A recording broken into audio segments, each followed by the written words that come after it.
Assalamualaikum warahmatullahi wabarakatuh. Alhamdulillahirabbil alamin. Segala sesuatu ini adalah kemurahan dari Allah yang Maha Kuasa.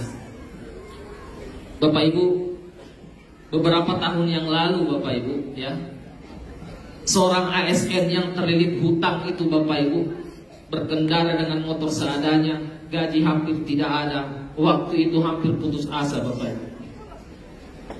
PNS itu Bapak Ibu kemudian mengambil keputusan bergabung di Ranger Syariah, dan PNS itu sekarang berdiri di panggung ini bernama Maman Bakri sebagai Royal Crown bintang 1, peraih 2 miliar Bapak Ibu.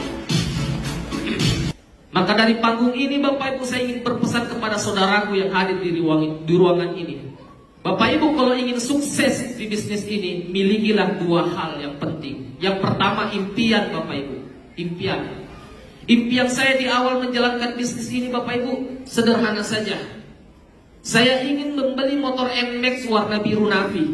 Kenapa Bapak Ibu? Karena motor satu saya hanya motor Mio, itu pun remnya hampir blong. Kenapa? Namanya PNS yang tertipu SK 10 tahun di bank.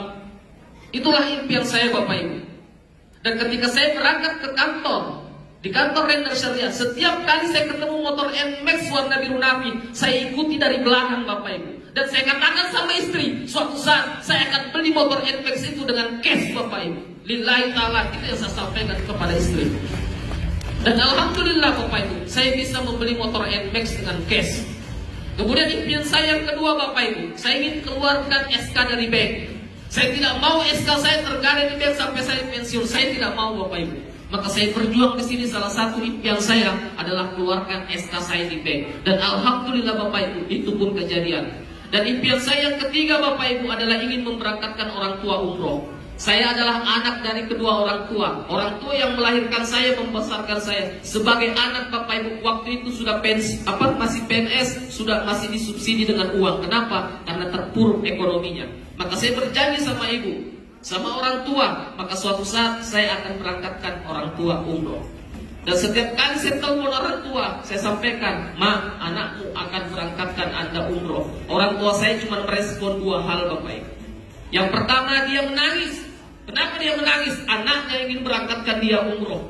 Dia bahagia. Tapi yang kedua, dia tertawa Bapak Ibu. Bagaimana mungkin seorang PNS yang terlilit hutang tapi bisa berangkatkan orang tua umroh? Tapi Alhamdulillah Bapak Ibu, kurang lebih 1 bulan yang lalu, saya baru saja pulang umroh berenam bersama istri, bersama keempat orang tua, dengan fasilitas insya Allah ring 1 Bapak Ibu. Itulah impian Bapak Ibu. Tapi Bapak Ibu, saya ingin sampaikan satu hal.